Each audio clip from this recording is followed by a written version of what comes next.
Join the coven.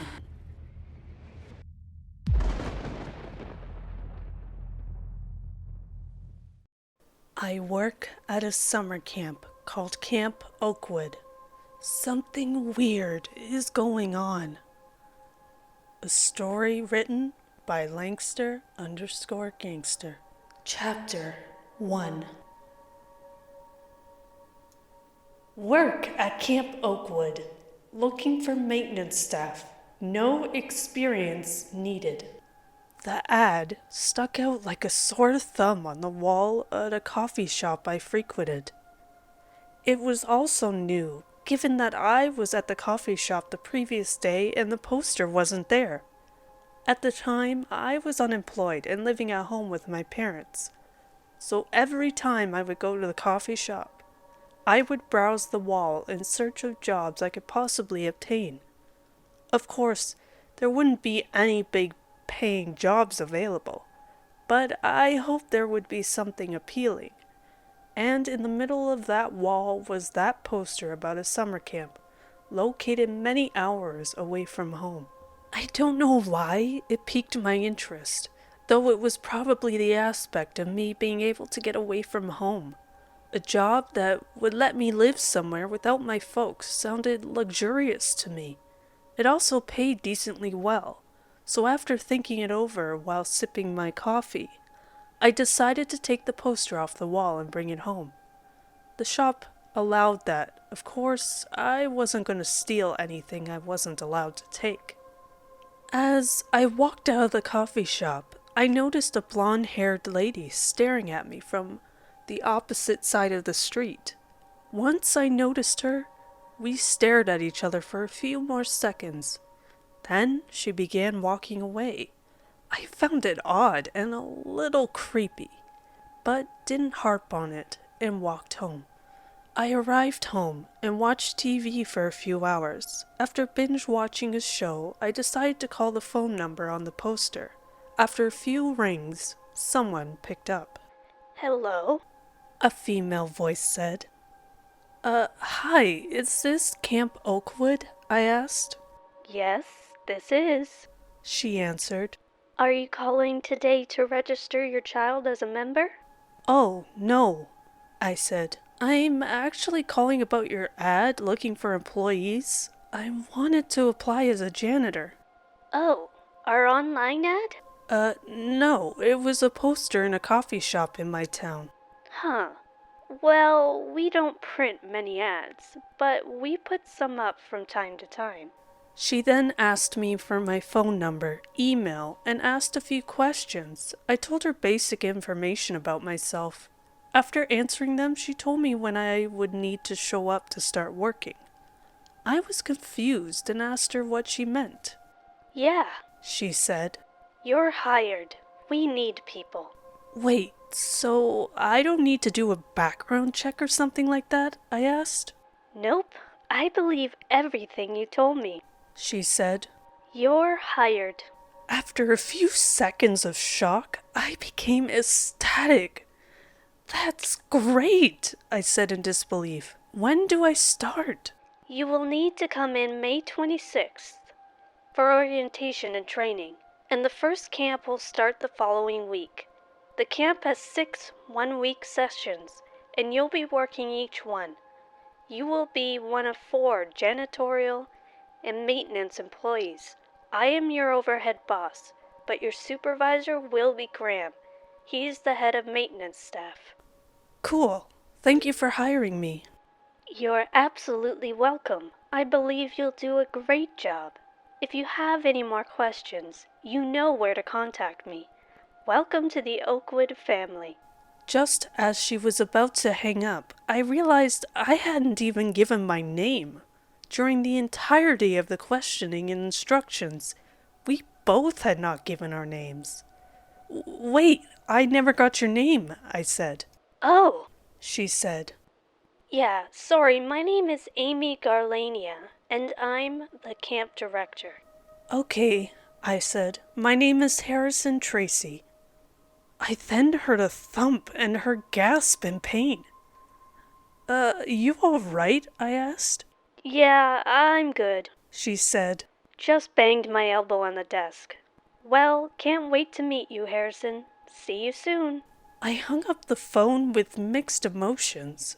While grateful that I had found a job, I found it perplexing that I was hired so quickly. I figured there was more to it. But at the moment, I was just too grateful and excited to really worry about it.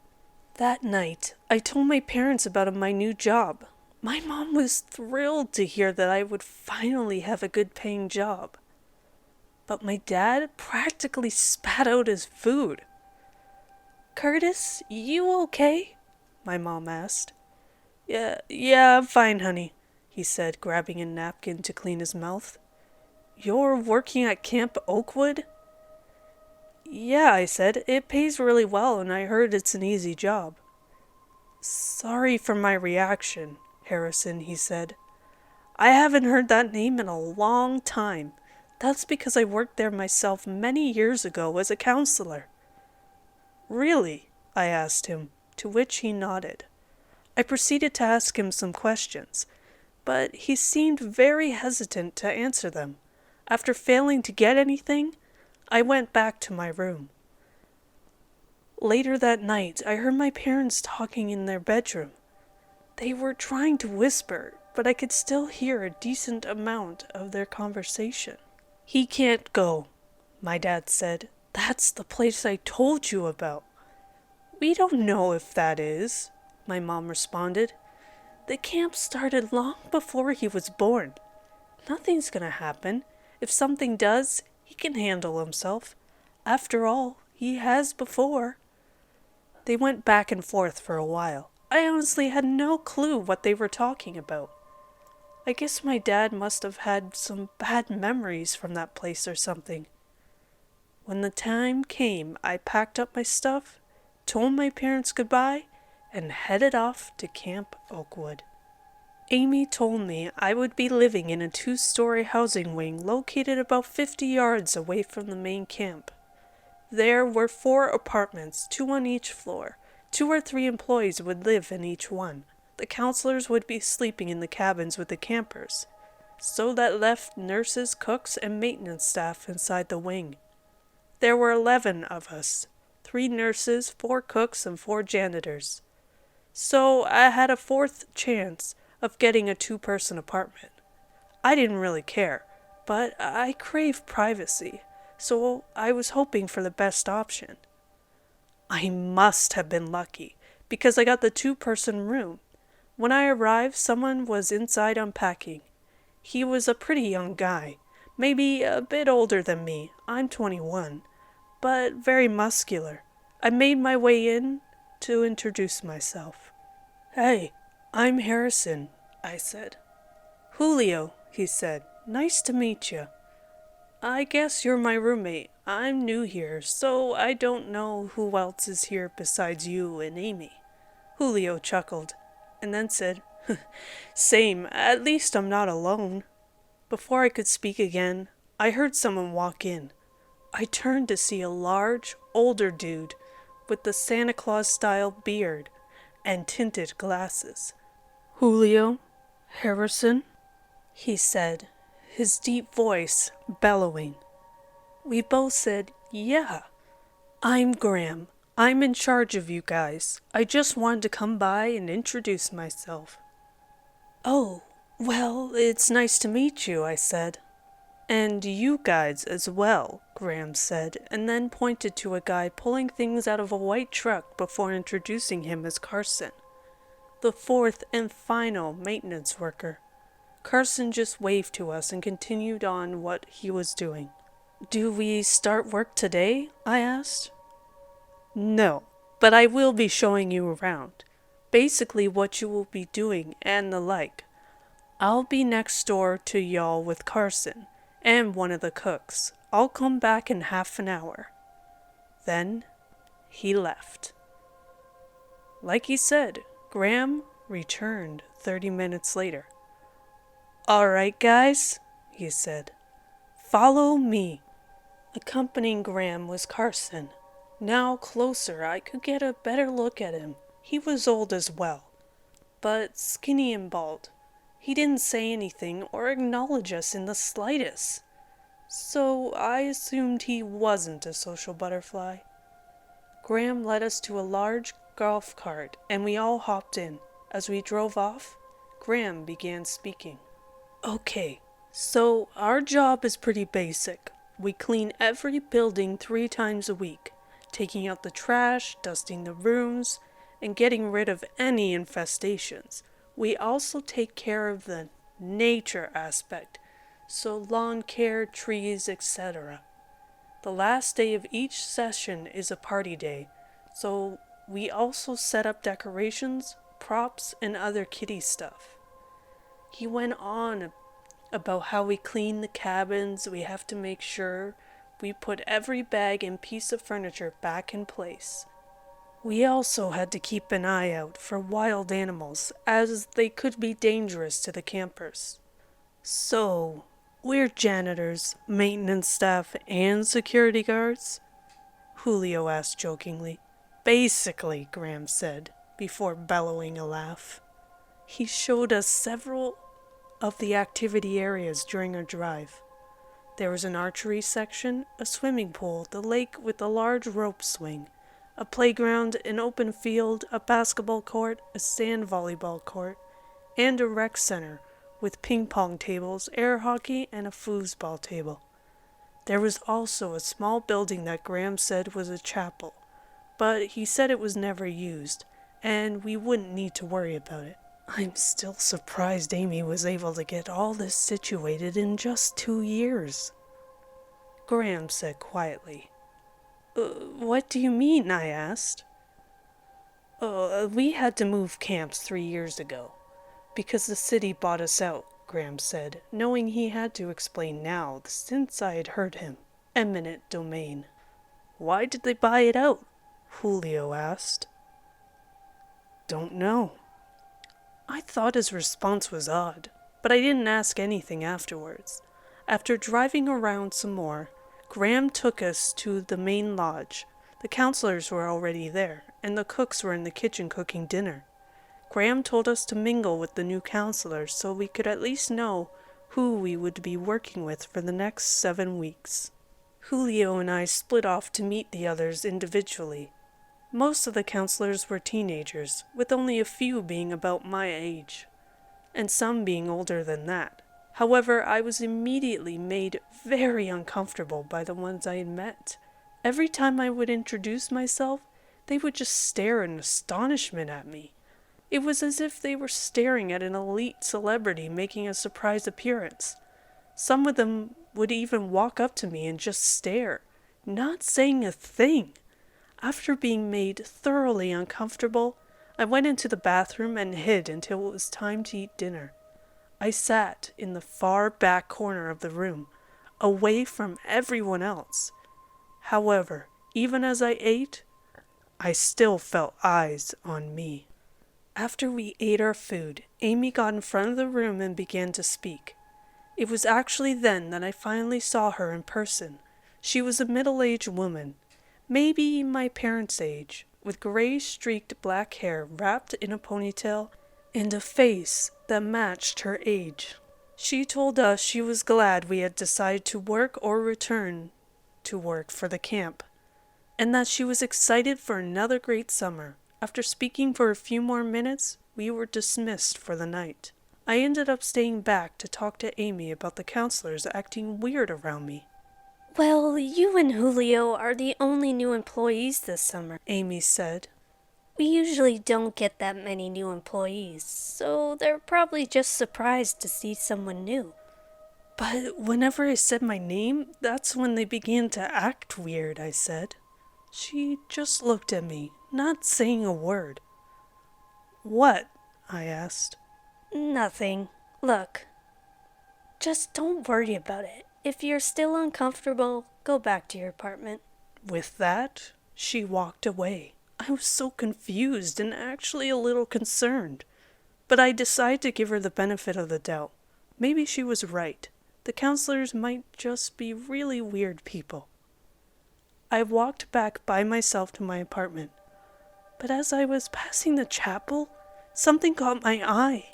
I walked up the stoop and looked through the window on the door. Inside, there was a small light flickering at the end of the room. I could see the outline of someone kneeling on the ground, their back facing me.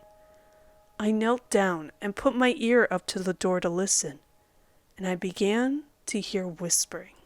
"Dear Savior, I have discovered it, and I will do it. This is what you've wanted. I'm so excited to meet you." I then begin to hear crying, but not in pain or despair. Rather, it was crying of joy. Then he began whispering again. "We won't let you down. I won't let you down. We'll all be at peace soon." Creeped out, I decided it was time to go. But when I got up and looked inside again, I nearly peed myself. The figure was now right against the door, looking out the window, staring at me with an angry look on his face. I recognized it to be Carson. I bolted back to the apartment and was thankfully not followed by Carson. Once inside, I slammed the door behind me, scaring Julio half to death. You good?" he asked. "Yeah, some dude just scared me on the way back. Just popped out at me from the bushes," I lied. "Probably one of those counselors, huh?" he snickered. "That's not funny," I said. "Wait, how did you find out?" "I could see how uncomfortable you were. Plus, I couldn't help but notice that they were constantly staring at you." I didn't respond and just went to our shared bedroom to go to sleep, only to wake up at an unknown time. I heard voices coming from outside my window. I peeked through the blinds to see Amy talking with Graham and Carson. "I'm telling you, it's him," Amy said. "And I discovered how to finally perform it," Carson said. "It's almost time." "Look, whether it's him or not, I don't care," Graham said. "He's still my employee, and for all you know, he could be an innocent guy. The last thing we need is another innocent person being attacked by one of your employees." "I'll make sure once again it's him," Amy said. "I haven't figured out how to do it yet, but I'll figure something out. I still question why you work here if you don't agree with our beliefs." "You told me your reason when I was hired," Graham said. "Besides, you wouldn't be able to let me go without me being a threat to your safety." They kept talking, but I stopped listening.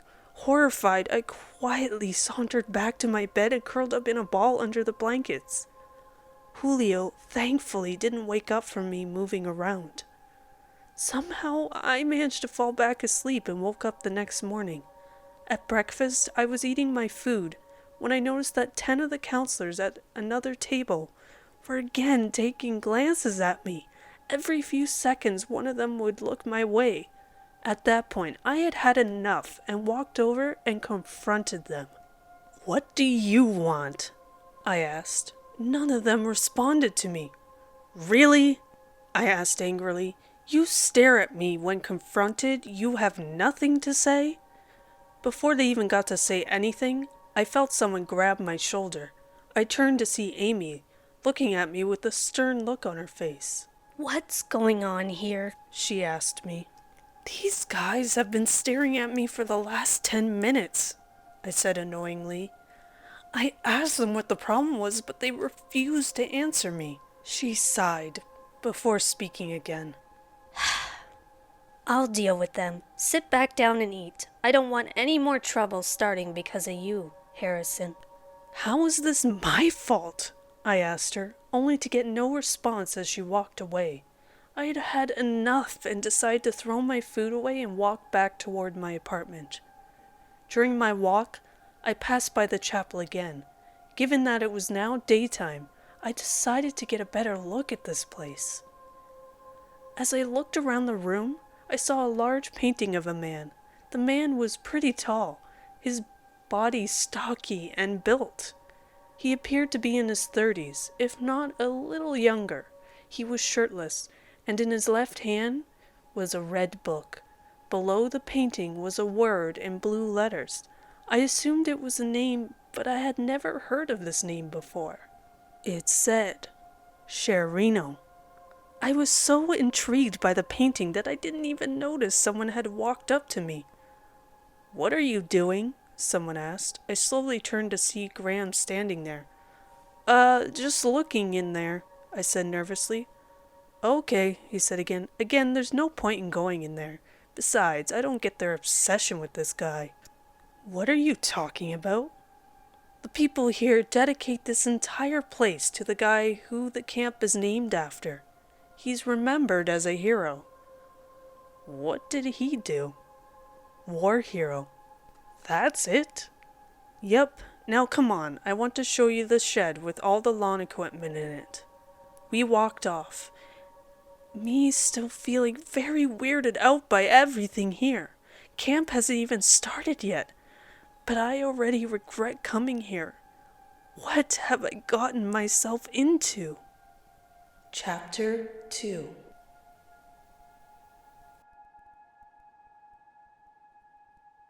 A few days later, Camp Oakwood's first session officially began. Around 100 campers, aged 5 to 10, were dropped off by their families for their week-long stay. Julio and I watched from outside of our apartment as the mass of children were greeted by a cheerful Amy and all the counselors. "So glad I am not a counselor," I said. "You and me both," Julio responded. After the staff finished their cringy introduction, the campers were all brought to their respective cabins to, I assume, unpack their belongings. Graham told us that on the first night of each session, there would be a big bonfire that was supposed to symbolize the beginning of the campers' time at Camp Oakwood. Graham put Julio and Carson in charge of setting it up, while Graham and I were to clean it up once the whole thing was done. A 50-50 split of work, as Graham liked to call it. At that moment, I was feeling mixed emotions. On one hand, I was still creeped out by the counselors and other staff, and I didn't know how bad the kids would be. On the other, however, I was ready to start most of my work so that I could hopefully get my mind off everyone's behavior around me. Thankfully, I didn't have to wait too long for that. While Julio and I continued chatting, Graham called us over the radio, telling us to hurry over to one of the cabins. Apparently a camper had already vomited all over his cabin's floor and some of the campers' bags, and we needed to clean it up. Graham and Carson were already busy setting up bullseye targets at the archery station, which meant that we, the rookies, would have to get our hands dirty. We grabbed the necessary supplies from the small maintenance shed that was located next to our housing wing and hurried over to Cabin 5. We arrived to see about 20 campers and 2 counselors outside the cabin holding their noses with their shirts from the smell. One camper stood away from everyone else. You could see the stains on the kid's shirt from a mile away. You could also smell it from another city away. One of the counselors, who I had not yet met up to that point, came running up to us. He was young as well, maybe my age, with really light blonde hair in a fade-styled cut. "I've already called the nurses," he said. "They're on their way." "Okay," Julio said. "Get the others away from the building. The last thing we need is someone else to get sick." "You're right," the counselor said before turning to the campers and the other counselor. "All right, guys, we're heading to the main lodge. Paxton, stay here. The nurses will be here soon. Everyone else, let's go." With that, they briskly made their escape, leaving Paxton alone with us. We told him to stay outside while we walked toward the cabin. We had all of our cleaning supplies ready, but we had to fight the smell and urge to vomit at the same time. We finally got enough courage to go inside. After several long minutes, we managed to get rid of the vomit itself. The smell lingered, but not as strong as before. Just as we were walking out, I noticed a poster hanging on the wall above the bed directly next to the door. It was a replica of the painting hanging in the chapel. "Hey, look at this," I told Julio while pointing at it. "It's just a picture of Horace Oakwood, the guy who founded the camp many years ago," he said. "That's what Graham told me," I said. "Some war hero." "Yeah," Julio responded. "He defeated a powerful tribe back in the 1800s. They were heavily outnumbered and on the brink of defeat, but Horace mounted a tremendous comeback and managed to defeat the tribe. He was even stabbed in the back, but survived, and rocked a pretty neat scar for the rest of his life." "So, he was a big deal?" I asked sarcastically. "Yep," Julio said before we both laughed. "Was he called Sherino?" I asked. "Yeah, that was the nickname Horace made for himself. Horace claimed a warrior needs a unique nickname that separates him from the rest." "But why Sherino?" "Honestly, no one really knows. He never explained how he came up with it, and what it was based off." "Interesting," I responded before grabbing my walkie to radio Graham. "Hey Graham, we finished cleaning up the vomit. What now?" About 5 seconds later, Graham came over the walkie. "Okay, Carson and I finished setting up. We now need to go set up the rec center. Start heading over there." Julio and I put the stuff back up and walked to the rec center. As I previously mentioned, the rec center was a small shelter that had games such as ping pong, foosball, and air hockey. There were also smaller games like checkers and chess that were set up on benches and tables. It was mainly used by the more quiet campers during the free time of the day, which was during the 2-hour interval for lunch. Well, it was supposed to have all this stuff. The problem was nothing had been set up yet. When Graham drove us by the rec center the previous week, the doors were closed and the windows were tinted, so I couldn't even tell if there was stuff already inside. Graham told us what was in there, but he never told us that it wasn't set up yet. Graham explained that we needed to set all of it up so the campers could begin using the stuff the next day. There was a small locked shed behind the rec center where all the stuff was kept. It took a while, but we managed to bring everything in and set it all up accordingly. While setting up, I kept noticing Carson taking glances at me, at one point staring at me for a solid minute.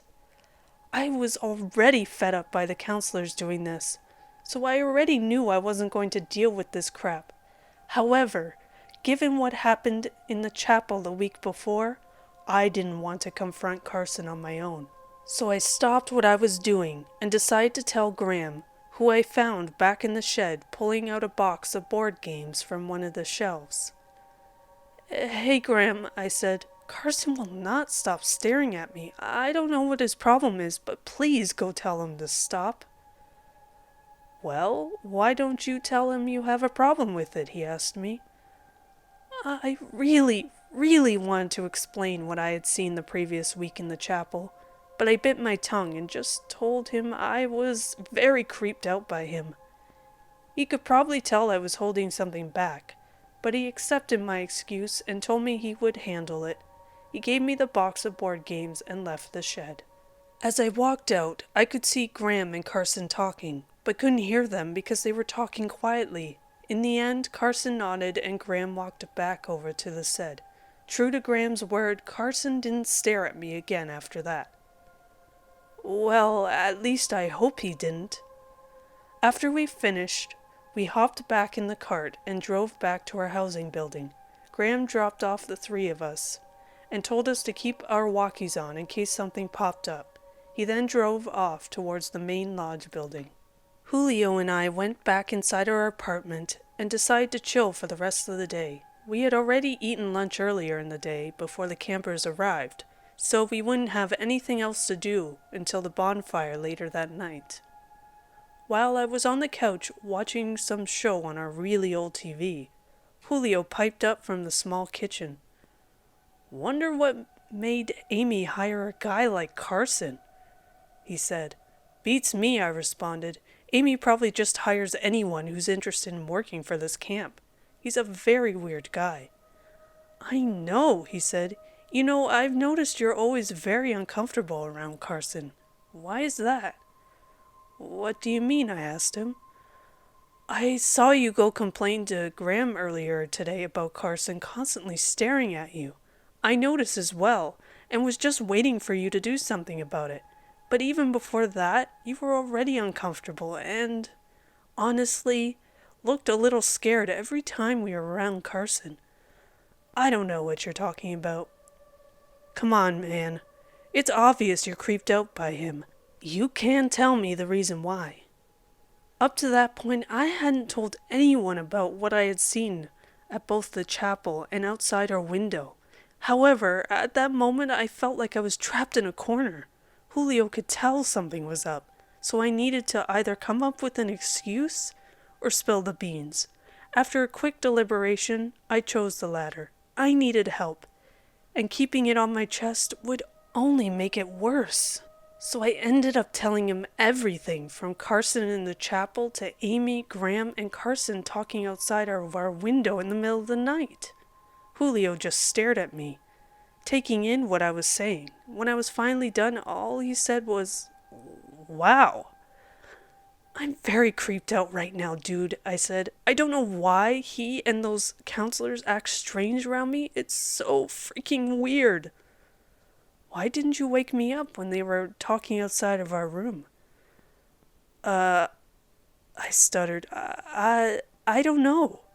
"Well, if something like that happens again, wake me up," he said.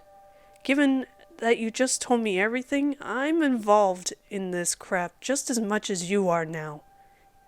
He then went outside to smoke a cigarette. I stood there, wondering if what I did was the right decision. I mean, someone needed to know, and I'd spent more time with Julio since we practically slept in the same room.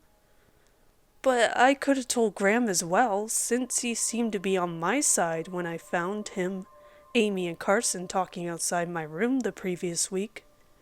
I made a mental note to at least tell Graham when I had the chance, but I had to find the right moment to do so. Later that night, all the campers and staff gathered around the campfire. I ended up finding the counselor for Cabin 5, and I decided to formally introduce myself. To my shock, he didn't act surprised when I said my name. He introduced himself as Percy, before proceeding to tell me that he's been a counselor since they moved locations. "I always like coming back, since it's so much fun," he said cheerfully. "Just being able to hang out with my other friends and giving the campers a good summer camp experience. How has it been for you?" "Pretty good," I lied. "Well, good," he said. "It's always great to hear that the new staff members are enjoying it here." "I'm just hoping it isn't too chaotic with all these kids running around," I said jokingly. "Oh, it isn't," he said. "These guys are the most behaved and peaceful kids you'll ever meet." "For real?" I asked inquisitively. "Yeah, most of them come from strict, well-to-do families. We only have to discipline maybe 5 or so campers every session. And none of it is ever major, just a couple of minor scuffles on the playground or escalating arguments over the ping-pong paddles." "Anything ever major?" He paused, mulling over something in his head. After about 10 seconds, he continued. "Well, don't tell anyone I told you this, but there was one thing that happened a while ago." Before he could finish, Amy called for everyone's attention. She was standing on top of a bench, holding a small bell in her hand. Hello, everyone, she said enthusiastically.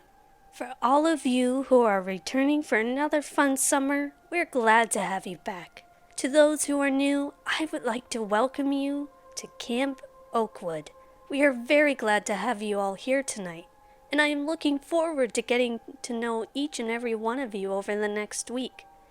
We will pass out some more soon, but before that we will sing the camp's official song. If you don't know it or are too afraid of singing, then that's fine.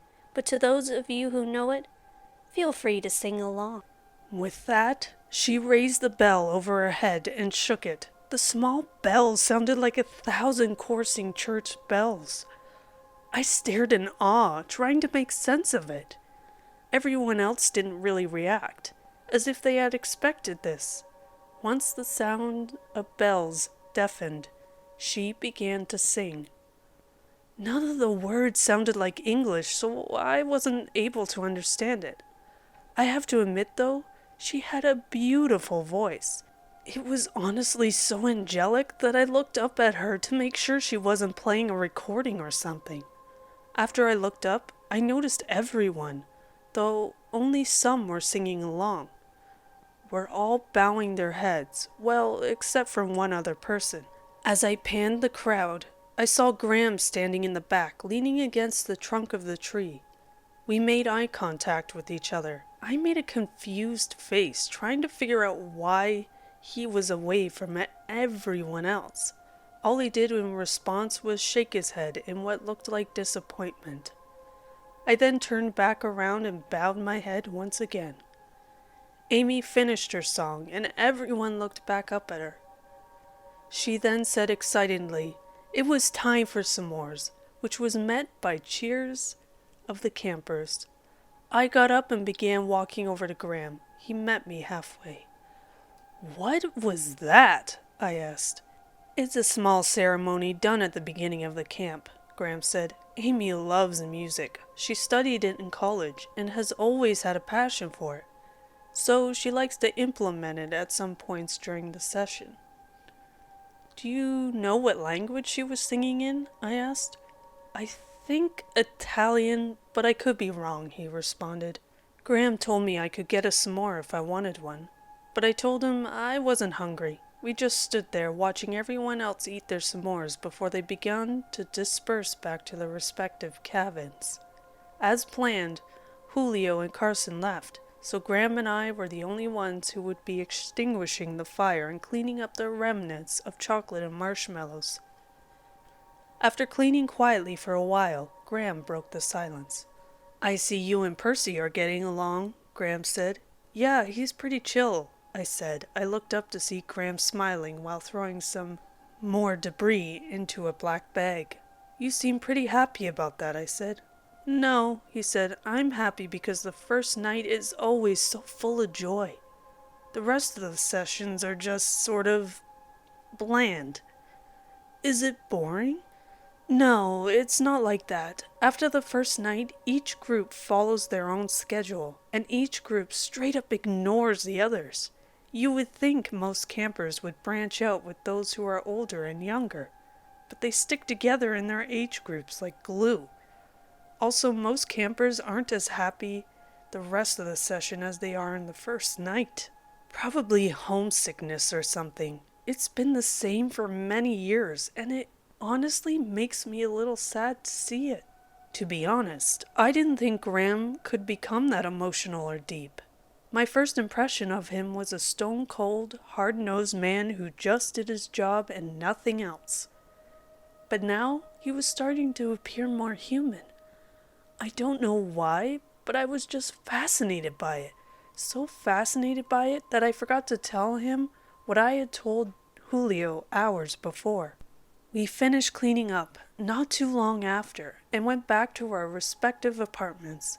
Julio wasn't there when I arrived, but his car wasn't either, so I guessed he had left the campgrounds to do something. I didn't know if that was allowed once the session was in progress, but I decided not to do anything about it.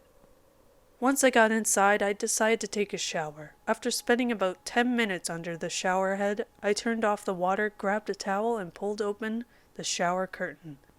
After drying off, I went to grab my clothes. But when I checked the countertop, they were missing. I thought I had placed them on the countertop before I got in, but I must have forgotten to. So I wrapped the towel around my waist again and started walking towards the bathroom door. That's when I noticed the bathroom door was cracked open. I was positive I had shut it and locked it, so my body immediately tensed up.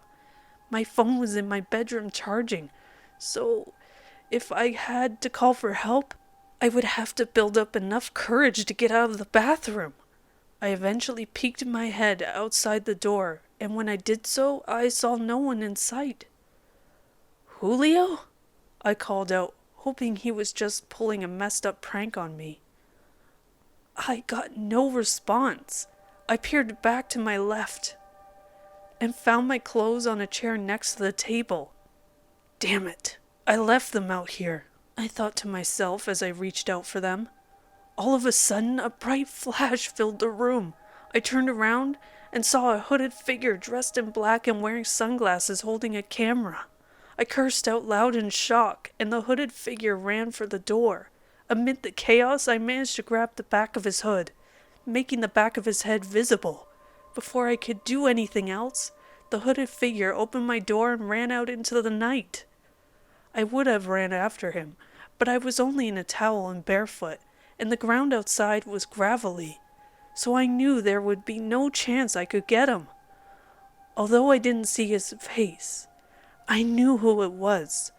I recognized him based off the blonde, fade-style haircut. It was Percy. Chapter 3. Julio returned a few minutes later to find me shaking in terror. "Dude, are you alright?" he asked worriedly. "Somebody broke into the apartment and took a picture of me," I told him. "It was Percy." "Who's Percy?" he asked me. "That counselor from cabin 5, I told him. "Have you called the police yet?" he asked. "Not yet," I said. "I guess I'm still in a state of shock." "Okay, I'm gonna call Amy. Go put your clothes on." I grabbed my clothes and went back into the bathroom. Through the door I could hear Julio on the phone. About 2 minutes later there was a loud knock at the door. Julio opened it, and both Amy and Graham walked in. Amy quizzed me on what happened, wanting to make sure that it was indeed Percy who broke in. Graham, meanwhile, sat there silently. After several minutes of questioning, Amy got up to leave. I asked her if she wanted me to call the police, but she said it wouldn't be necessary. If I can get him to both confess and destroy the photo, then we should be alright, and I can just send him home. Besides, if he didn't steal or break anything and all he did was take a photo of you, I don't think the police should be involved. Before I could even respond at all, she slammed the door, leaving the 3 of us in the apartment.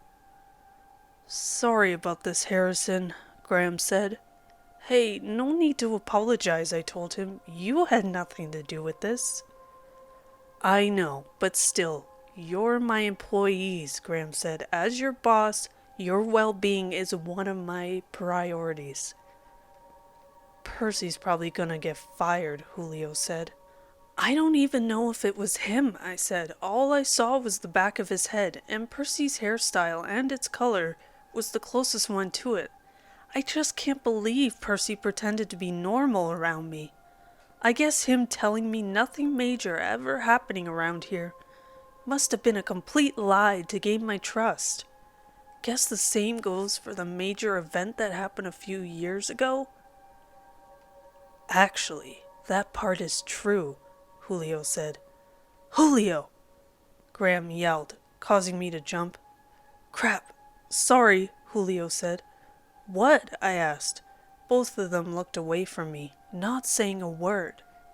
"Julio already said it's true, so you guys might as well tell me now," I said. "Or maybe I should go and ask Amy about it."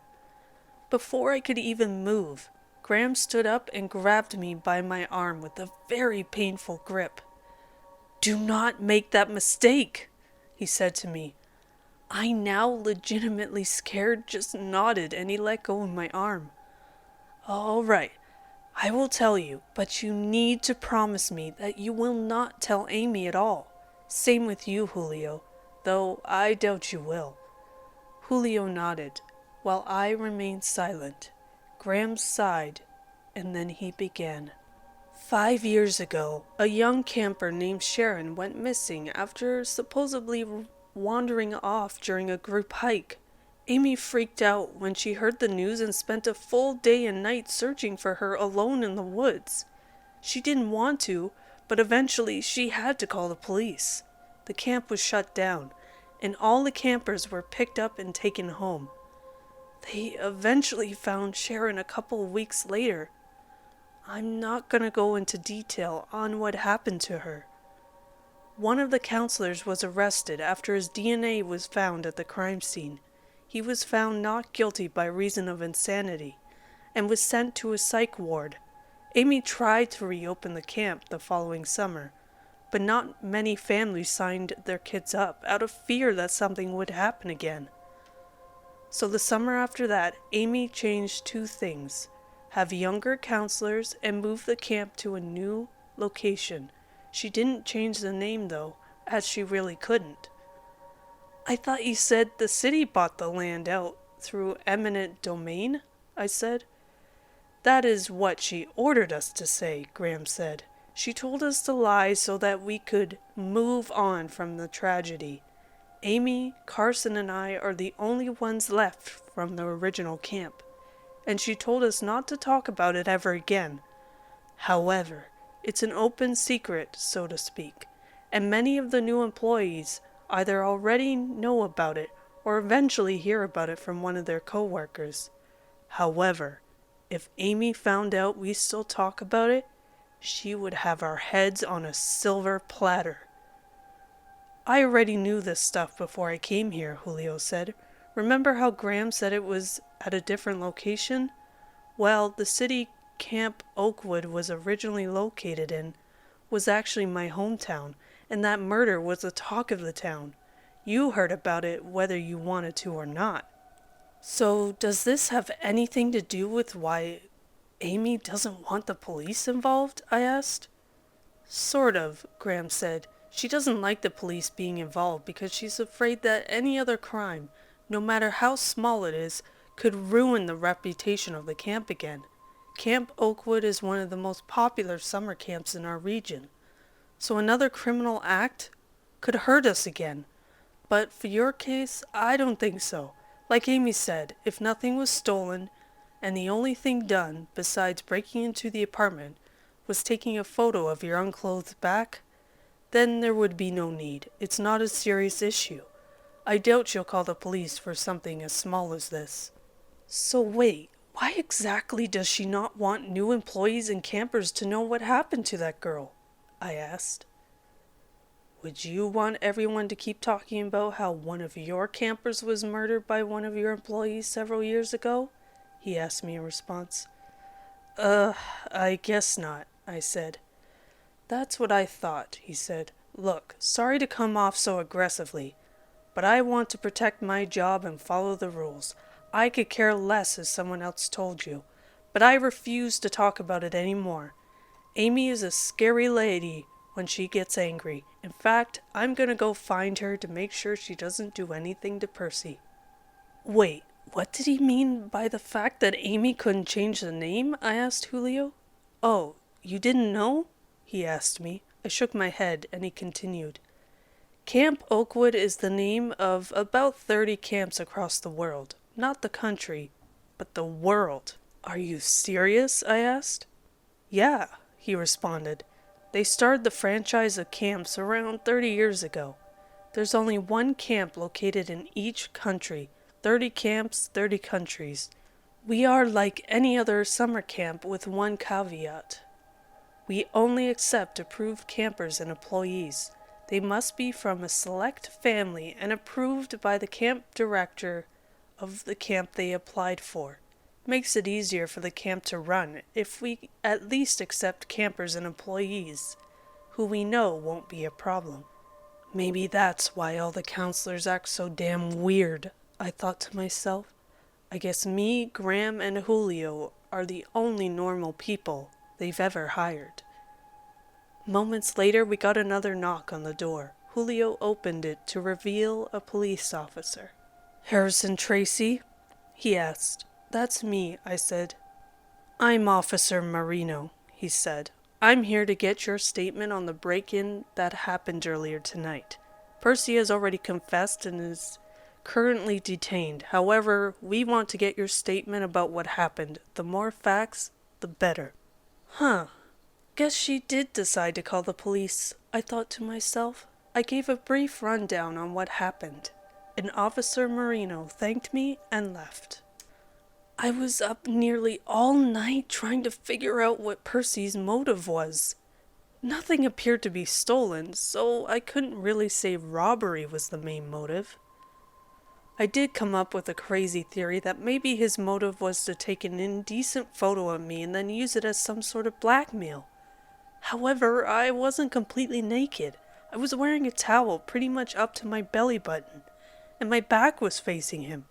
All he would have saw was the back of my head and the back of my neck, and my entire back, which kind of amounts to nothing. Eventually, I just decided to let it go and move on. Percy had been taken away. He was no longer a threat to me now. Around 11 a.m. the next morning, while Julio and I were hanging around the apartment, we heard a commotion coming from outside. We looked outside to see the counselors ushering the campers back into their cabins, and other staff running over to the chapel. We followed suit and ran over to the chapel. A few people were yelling for the nurses. Eventually we found Graham in the crowd and asked what happened. Carson stabbed himself, he said. What? I asked him. That's all I really know for sure, he said. I wasn't close enough to see it, but I've heard a couple of people say he was screaming while holding a knife. A few minutes later, the nurses came out with Carson. The front of his shirt was stained red. Everyone stared at awe as he was carried towards the nurses' station. I noticed no ambulances or EMTs around, so I guess Amy didn't want them involved either. After the small hysteria ended, everyone went back to what they were doing. Graham told us we would have to finish any work we still had that day without Carson, which thankfully wasn't too much. We ended up finishing around 2 p.m. As you can probably imagine, I was near my breaking point. In fact, I was very close to going up to Amy and handing in my resignation. However, a part of me wanted to at least finish this session in order to get some money. I didn't care if it wasn't much, but I would rather leave with some money rather than no money. I've come this far, why stop now? But still, I was seriously coming close to quitting. I had enough of the secrecy and the weirdness of it all. Around 6 p.m., while I was still contemplating whether I should quit or not, I got a text from Amy. Meet me at the house. I need to talk to you. I sighed and began putting my shoes on. What's up? Julio asked me from the couch. Amy told me to meet her at her house, I said. Don't know why. Probably heard about Graham telling you about Sharon's murder, he said. Ha ha, I responded and walked out. Amy lived by herself in a single-floor house on the other side of camp. After several minutes of walking, I eventually reached the house. I knocked on her front door and she opened up. Good, you're here, she said. Come on in. She led me into her kitchen and told me to sit down. Once I was seated, she sat down directly across the table from me. So, why did you want me to come over here? I asked her. I just wanted to check up on you, she told me. How have you been doing since Percy broke into your apartment? I'm doing all right, I said. Glad to hear that, she said. Would you like some coffee? Sure, I responded. She got up and grabbed 2 cups from her cupboard, then grabbed the coffee pot. She began to pour coffee into my cup, when all of a sudden she dropped the pot, spilling hot coffee all over onto my shirt. I screamed out in pain from the hot coffee, and Amy began profusely apologizing for spilling it on me. I'm so sorry, Harrison, she said. It's fine, I said. It burns like hell, though. Well, here, give me your clothes, she said. I'll wash them for you. It's the least I can do. I didn't give up my shorts, but I gave her my shirt. I turned around to get more paper towels to clean up the coffee on the table. What's that on your back? She asked me. My scar, I responded. I got it when I was little. The reason why, though, is pretty messed up. What do you mean? She asked me. I described to her what had happened. It was, without a doubt, my worst childhood experience. I was 6 years old at the time. I was outside playing by myself in my backyard, kicking a ball around. I would spend a lot of afternoons outside doing whatever I wanted. I had just kicked the soccer ball into the miniature goal I had when I heard the background gate screech open. I turned to see a red-haired woman with the scary face. Before I could even let out a scream, she charged at me. I don't remember much after that, but I do remember being rushed into the hospital, and my parents crying hysterically. My back was on fire, and I remember seeing blood on my clothes. Thankfully, the wound wasn't too serious, and I was stitched up and good to go. My parents quickly moved to another town several hours away, which is where I still live now. The woman was never caught. Even though my dad got a full view of her face, she said she didn't recognize her, and even though he met with the sketch artist, no new leads came of it. So, you have no idea why this woman did this to you? She asked me. Not a clue, I responded. I'm sorry to hear that, she said. Well, I'm gonna wash your clothes. I have a towel in the bathroom down the hall you can use to dry off. I'll be back soon. With that, she walked off, and I went to the bathroom to dry off. After I got out, I saw another room down the hall with a bluish light coming from it. I looked inside to see the light was coming from a turned-on computer monitor. I looked at the webpage and discovered it to be a chat room where there were about 30 people in it, and I recognized a few names, including Julio, Carson, Percy, and Amy. Curious and a bit snoopy, I scrolled through the chat logs and eventually reached the week I had applied for the job. My body tensed up while I read what they were talking about. Given that I don't remember anything that was said, I'll try and recount the important bits of it. Some of the names I don't recognize, but I will state them anyway. Amy. He hasn't called yet, but I hope he will soon. Based on the look on his face, he seemed very interested. Carson. Awesome. Hopefully you hear back soon. Raphael. Has anyone found the right sermon yet? I'm tired of waiting. Wendy. No, Andy just tried another one, but that one also failed. I'm hoping we find out soon.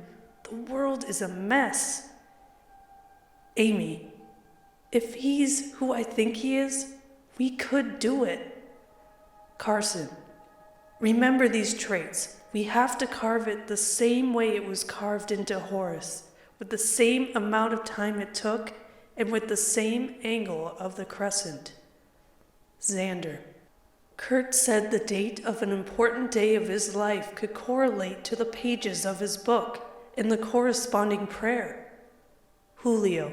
I know, but we've tried the day of the battle and his birth and death dates and the pages corresponding to them. We have to keep digging. Raphael. Maybe Kurt was wrong. I mean, we all remembered what happened, right? Amy. Shut up, Raphael. He was right in some parts, yet he was too much of a coward to admit that he royally messed up. I scrolled down to another conversation, which was dated a few hours after I discovered them talking outside my window. Amy. I'll figure out a plan soon. I'll keep you guys updated.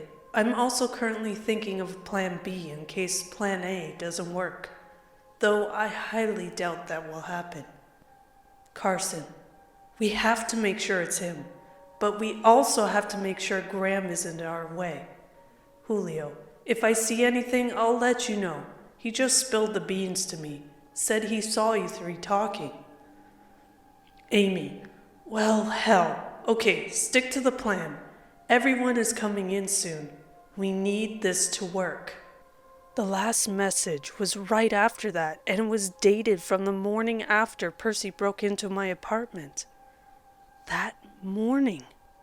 Carson. I figured out the first process. Haven't solved the other one though. It's a different prayer, but I don't know which one specifically. I could feel my heart racing a mile a minute as I stared at that computer screen. I had a deep suspicion that there was more to Percy breaking into my apartment, and this seemed to confirm it. I looked up towards the top of the screen to find another tab open. I clicked on it to reveal a grid of black and white security cameras. My stomach churned when I saw one of a very recognizable bedroom. My shared bedroom. It was being filmed from the top corner of the room. I had never noticed it before, so it must have been hidden in the wall. There was a date and time slot near the edge of the screen. I decided to snoop through it. Sure enough, it showed me and Julio going through our daily rituals. I then noticed that one of the cameras was outside the housing wing, on the corner of the building, which gave a perfect view of our front door. I decided to navigate to the footage of the previous night. As I had expected, Julio left a few minutes before I got back. Then it showed me walking in and shutting the door. I fast-forwarded about 10 minutes later. What I saw sent chills down my spine. Percy walked up to the door, but behind him was Amy. Amy stepped forward and used a key to unlock my door. Both of them went inside. A minute or so later, Amy came out and gave me a thumbs up to Percy inside my apartment.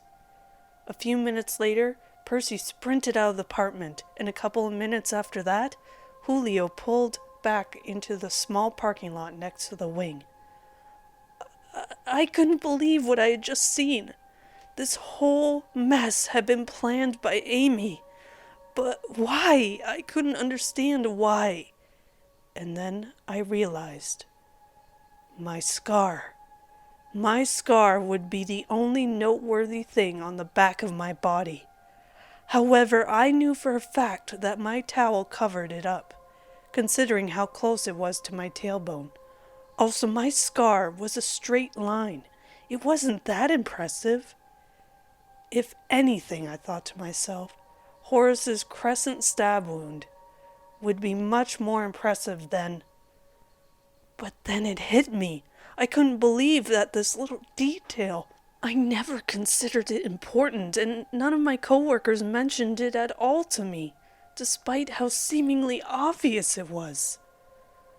Sharino is my name unscrambled. Before I could even process any more information, I heard Amy yelling down from the hallway, announcing that my shirt was ready. I shut off the computer and briskly made my way back to the kitchen. I made it just in time, because she arrived in the kitchen about 5 seconds later. I thanked her, trying to hide my fear as best as I could, and raced back to the apartment. I grabbed my keys and dashed to my car, only for my worst nightmare to be realized. My tires were slashed. I raced back inside the apartment. Julio wasn't anywhere, but I saw his car in the parking lot. Honestly, though, I was glad he wasn't there. I saw his name in the group chat, and he was in this mess just as much as they were. I didn't know what to do. My only way of transportation was now ruined, and I didn't know the woods well enough to try and run out into them. I was hyperventilating and on the verge of tears, so I drank some water and began to plan out my next steps. I had to stay calm, but I also needed to be quick if I wanted to get out of there. About 20 minutes of debating what would be the best course of action, I decided to at least call for help, whether it was the police and my parents or somebody. I went to grab my phone. But then I began to feel awful. My head started spinning, my vision blurred, and I began to feel sick and weak. That's all I remembered before passing out. I jolted awake at an unknown hour. I didn't know how long I had been out, but it appeared to have been a while. I found myself on the floor near the couch. There were no lights on in the apartment. but I saw an orange light coming from outside. I cautiously peeked out of the window. Outside, surrounding a campfire, were the counselors and other staff. I saw Julio, Amy, and the other staff members I recognized all sitting around the fire talking. Graham wasn't anywhere in sight, and neither was Carson. But I saw Percy near the back of the group. There were also no campers in sight. Before I could even react or try and figure out what the hell was going on, my phone dinged. I checked my phone to see that it was a text from a number I didn't have on my cell phone. It read, "Get out of the apartment through your bedroom window. There is a bicycle located right outside the window. Take the path behind your building and bike towards redacted. Use your phone for directions. Make sure you are not followed." Just as I finished reading that text, I felt the familiar feeling of having eyes on me again. I didn't want to look up, but I forced myself to. Everyone at the campfire was now watching me. They were all looking at the window, staring at me with hateful, evil looks on their faces. I immediately bolted toward the bedroom window and practically ripped its screen off. Outside was a large yellow bike resting against the wall. I hopped on and started pedaling as fast as I could down the back path, with it eventually leading me into the dark forest. Chapter 4. I pedaled as fast as I could until I reached the location, which turned out to be an abandoned grocery store's parking lot. In the parking lot was a white truck with its headlights turned off. I then got a text that read, "I'll come to you. Stay put." The driver's side door opened, and out came a man who appeared to be in his 30s. When I saw him, I felt like I had seen him somewhere before. His face, I knew I had seen it somewhere not too long ago, but I couldn't pinpoint where though. "Did they follow you?" he asked me. "No, I don't think so," I said, still trying to catch my breath. "Who are you, and why did you save me?" "Name's Doug," he said. "I saved you because those guys are crazy, and I also wanted to give you some answers. You're probably what the hell is going on at Camp Oakwood." "I mean, stuff's pretty weird," I said. "Some guy broke into my apartment, another guy stabbed himself, and I found security footage of my own bedroom in the camp director's house." "Oh yeah, that would be Amy. Yeah, she likes to act like Big Brother quite a bit." "Gee, no surprise there. Anyway, I think I've already have an idea of what is going on." "Okay, well, you can tell me what you know later, but I want to give you a clear picture on what is going on." I didn't respond, so Doug began talking. "The camp franchise you work at is part of a cult called Horace's Harmony. That guy who founded your camp, Horace Oakwood, started it way back in the day after he defeated a tribe in battle. He then proceeded to take the tribe's teachings, tweaked about 95% of it, and rebranded it as his own religion, and thus he began his work as a pastor for his community. Horace prophesied that the world would be an extremely messed up place once he was gone, and that his followers' mission was to obtain world peace. However, the process on how to obtain that was nothing you would have expected. Horace claimed that the only way to obtain it was to conjure his spirit, and then the body he was possessed inside of would die. According to him, there were two ways to do this process. First way is for someone to conjure his spirit by themselves, and ending themselves, or by being killed by someone else. The second way is to conjure the spirit into another person by performing a ritual and then sacrificing the victim. Anyway, Horace eventually died. The day after he died, Gavrilo Princip killed Franz Ferdinand. That's what triggered World War I, which made his prophecy all the more believable. Pretty soon the entire world started turning into an all-out violent place. Wars between countries, outcry within them, so much hate and despair everywhere. His members never worried though. They knew that one day his spirit would be conjured, and they would finally obtain world peace. Now here's the funny part about this whole thing. Horus may have told them that they needed to conjure his spirit, but he never explained how to correctly do so. His reason was because he claimed that world peace would already be a near impossible task, so in order to obtain it, his followers needed to figure it out, how to do it on their own. So many years, and I mean many years, went by without any clue on how to conjure Horus. Then, about 25 years ago, a prominent member of the cult, named Ferris Kurt, made a breakthrough. He claimed that the correct way to conjure Horus was to recite a prayer in Horus's self-made Bible, along with carving a crescent-shaped wound into your body. During the great battle Horus was in, he received a stab wound from one of the tribal men that was shaped like a crescent moon. As his life went on, he believed it to be an important sign that all of his followers should remember. Now Kurt was well known throughout all the camps and members located around the world. And when he made the supposed breakthrough, many members started performing the process, whether on themselves or on other people. Well, long story short, his breakthrough ended up being false.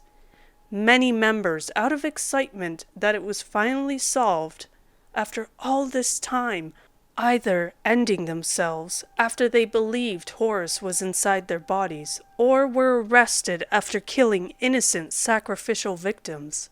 There were also members who left the cult, not wanting to be involved anymore out of fear that they would be connected to the crimes. Horus's Harmony lost almost 80% of its followers in a short span of time. So many people fell for it. Kurt, realizing what he had done, and also realizing that many members were now calling for his head, managed to escape the cult and went into hiding. He hasn't been seen since. Even his ex-girlfriend, who was also a well-known member of the cult, has supposedly never been able to find him. Even though Kurt may have been wrong initially, many people believed they did have to recite a sermon, but it had to be the right one. There are over 3,000 pages in this book, so there would be a lot of stuff to dig through and figure out. I stood there in disbelief while listening to everything Doug was explaining to me. I honestly couldn't tell if this guy was being serious or not. Still, I kept quiet and let him continue. The killings and suicides kept happening, but more members kept joining, and those members would marry and have children. It was so the members' children who were aged 5 to 10 years old could learn about the teachings of Horus's Harmony, and then go home and continue practicing the religion. The camps were also made so that it would be easier for all the members located around the world to stay connected. I will say that many of the deaths have stopped, with the last notable one happening at your camp 5 years ago. Sharon, I said. Yep, Sharon Ida Raffington, Doug said. A counselor killed her when he was convinced that he discovered the right page, number, and prayer. However, like all of the other documented deaths, it didn't work, and the camp came under fire again. Yet they were still able to rebuild and move on. How has no one stopped them yet? I asked him. That I can't really explain, Doug responded. But more than likely, there are high people involved with them that probably help hide the cult from the outside world. Politicians, police, etc. So why are you explaining all this to me? I asked. Well, my friend, you are most likely the next person to be killed when they attempt to make Horus's spirit possess you. There has been some talk that someone inside your camp successfully conjured Horus by themselves. Now, you would think that the person who conjured Horus would just kill themselves so that everyone else could attain world peace. But actually, the plan is for them to meet in the middle of the rituals. What I mean is this. Somebody, person A, successfully has Horus possess them, and then performs the victim ritual on person B. Then person B is killed, and world peace finally comes. So it's basically both rituals being performed at different points in time. The same process for both. Jesus Christ, I said, the seriousness of the situation hitting me hard. I could have sworn they were after me because I was Horus resurrected or something. What? He asked me, looking perplexed. My name is Harrison. The SERIESl is my name with some letters rearranged.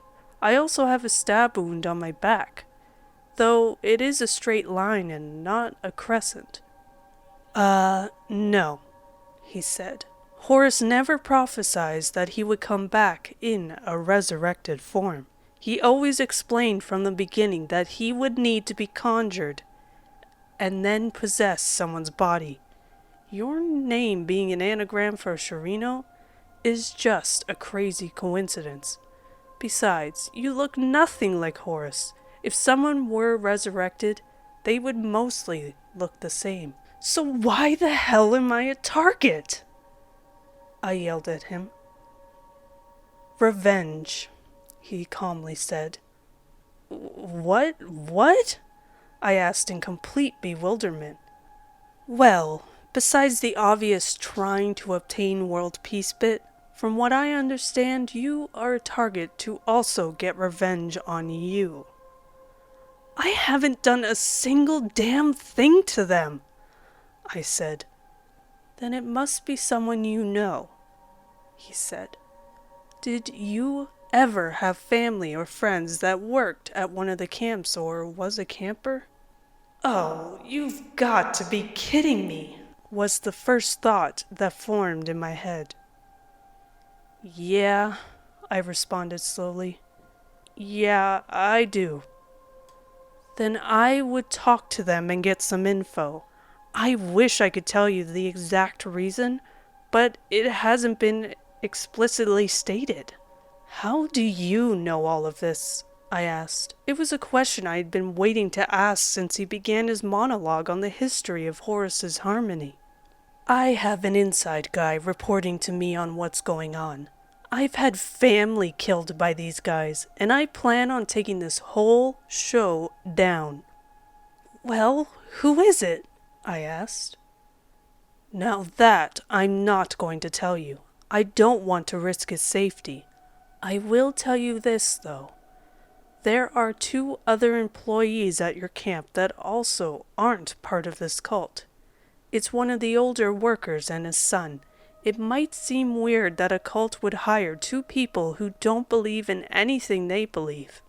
But your camp did just that. There's probably more to it. Anyway, if you can find out who they are, they can help you. I then heard a text alert, and Doug pulled out his phone and read what was on the screen. Look, sorry, I have to end it here.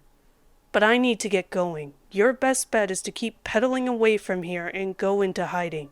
You have a massive target on your back, and they will not stop at anything in order to complete their end goal.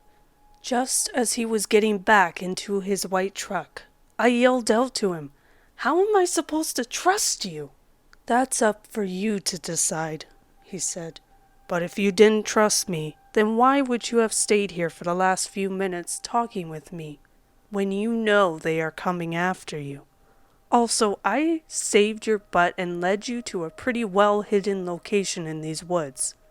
Just think about that. As he got in, he turned back and yelled at me.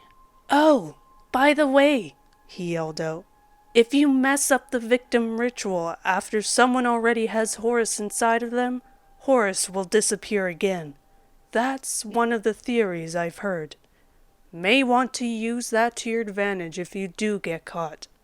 Also, I heard another theory that states if a person is possessed by Horus, they have the ability to appear physically as him. So yeah, trust no one that looks like him, though I doubt you already trust that many people in this area. Good luck." He then started his truck and drove off, leaving me alone in the parking lot. I still didn't completely trust this guy, but I trusted him over everyone else at the camp. Heck, I couldn't even trust Graham at this point, though he hasn't shown himself to be a huge believer in this stuff. But who knows what he does in private? He could have a shrine to Horus Oakwood for all I know in his apartment. But if he isn't, maybe that was the old guy Doug was referring to.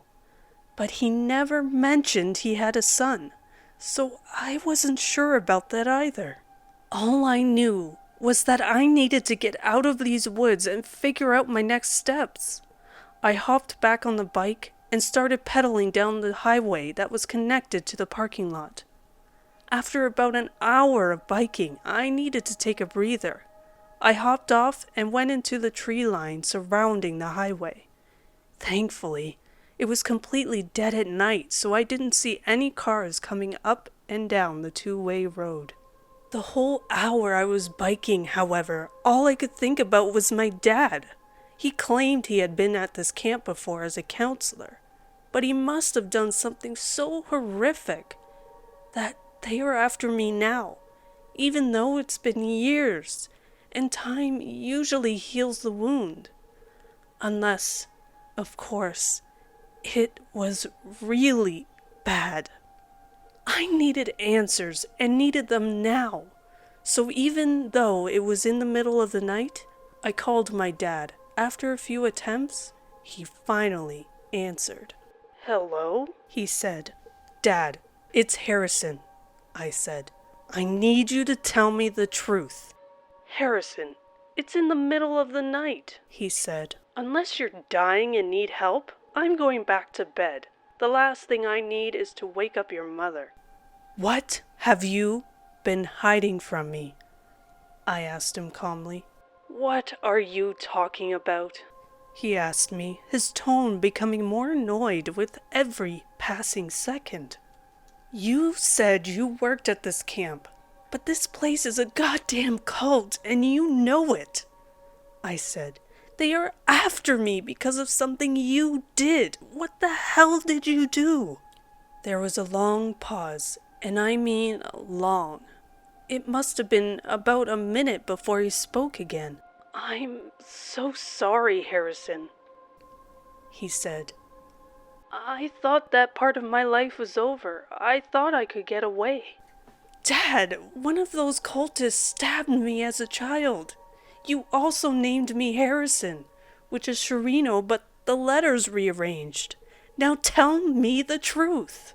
I expected him to tell me the reason, but instead he told me something else that threw another curveball into this whole saga.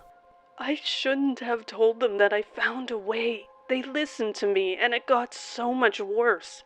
So many people still blame me, and I thought I had escaped. I did everything. But I guess naming you Harrison was a clue on who I really was, although I wanted to leave that part of me behind. I just couldn't. It was too much a part of my life.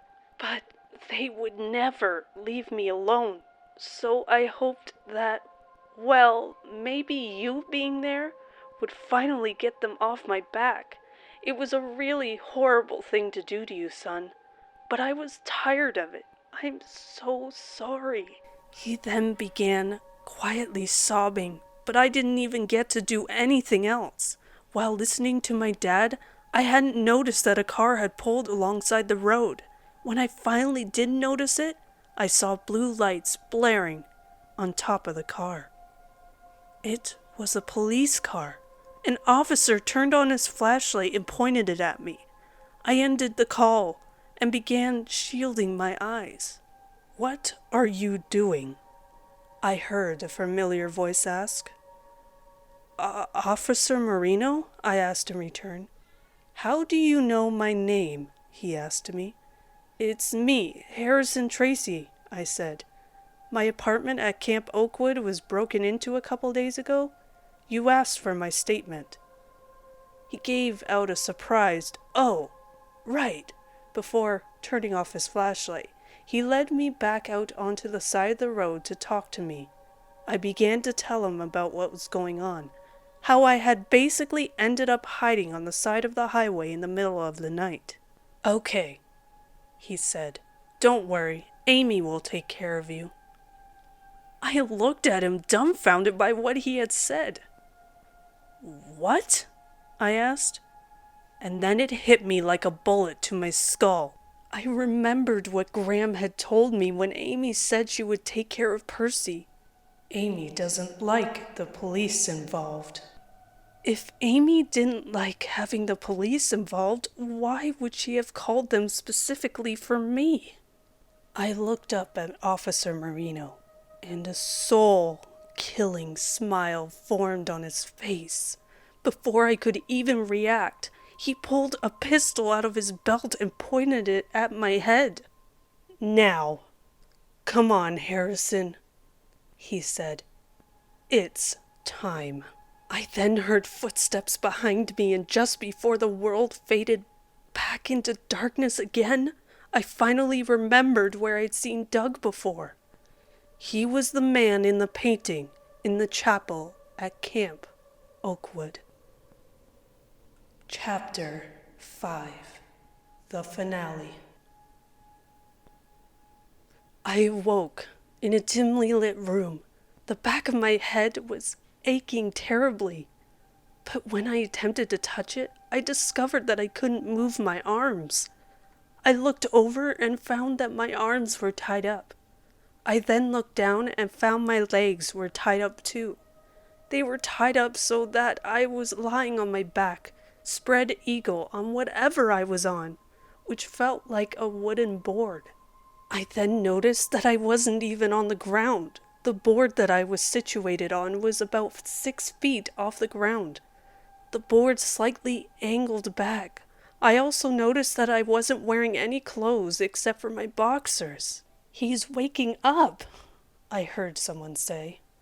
I looked forward and saw that there was a massive crowd, at least 200 people, standing there, watching me. I then recognized the room that I was in to be the chapel at the camp. In front of the large group were 3 figures wearing black robes, their faces shrouded with hoods. Once everyone's attention was on me, the 3 hooded figures lowered their hoods, and I immediately recognized them to be Amy, Carson, and Julio. I also recognized some of the faces in the crowd, including Officer Marino, Percy, and the other employees at the camp. "Welcome back, Harrison," Amy said. "So glad you could join us for this special event." "Screw you," I spat. "We understand you're in denial right now," Julio said. "But in just a few moments, you will be our hero. Because of you, we will finally obtain world peace for everyone to experience." "Well, except for you. You probably don't understand what's going on right now," Carson said. "I'll quickly explain. We are Horace's Harmony." I interrupted him. "I know everything," Doug told me. I expected mild confusion or something to that effect. But instead, Carson gave out a laugh and smiled at me. "Oh, Doug, my good old outside guy," Carson said. He's actually here with us right now, you know? Where? I asked him. Oh, right, Carson said. Just give me a second. I expected Doug to be dragged in or something, but that didn't happen. Instead, I saw something that I had not seen with my own 2 eyes. I would have never believed. Carson's body began twitching, and then it started to change shape. His skinny body grew larger in size. His bald head began growing hair, and his wrinkles started to fade from his face. After about 20 seconds, his body stopped morphing. Standing now where Carson once was Doug. Remember how I said that if a person was possessed by Horus, that they would have the ability to change physically into him? Doug asked me. Yeah, I said, still stunned by what I had just witnessed. Well, ta-da! He exclaimed. By the way, I would rather you now call me Horus, since that's who I am. You will see Carson soon. I was too stunned and confused to understand what he had just said.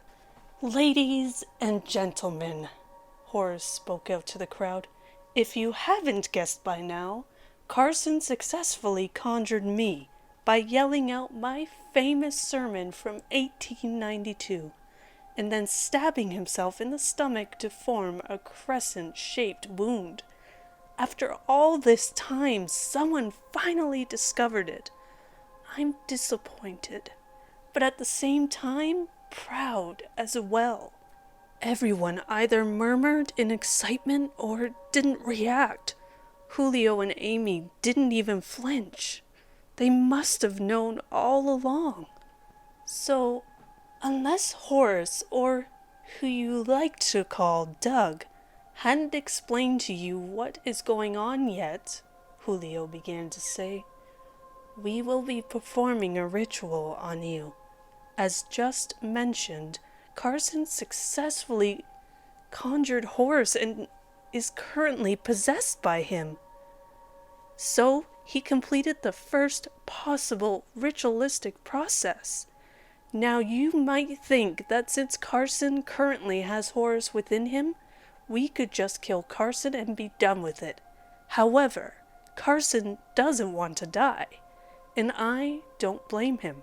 So instead, we will now perform the second ritual, which is to have Horus possess another person, meeting in the middle, so to speak. But there's another reason, of course, Amy said. Horus told you himself that we also want to get our revenge. But I didn't do anything, I said. My dad was the one that messed you guys up. Oh, your dad Curtis, she said. Also known as Ferris Kurt, I said. I know, he came up with a way to conjure Horus, but it was incorrect, and it caused many people to die or leave the cult, and he was forced to go into hiding. No need to explain to me. I don't give a crap about him anymore. I mean, he's the one who let me go here so that he could save his own skin. But as you probably know already, this isn't the first time we've tried to hurt you, she said. Yeah, one of you crazy jerks stabbed me as a child. In fact, I'm positive it was my dad's ex-girlfriend who did it. That psycho witch. Well, I don't think I'm a psycho or a witch, she said before smiling. It took me a few seconds to understand what she said, but when I did, I actually felt my jaw drop. Never at all did I consider that Amy could have been the one who stabbed me, let alone also be my dad's ex-girlfriend. You're the one who stabbed me? I screamed at her, my words almost echoing in the chapel. Guilty as charged, she said. Though, of course, I had a different hair color at the time. Jesus Christ, I said under my breath.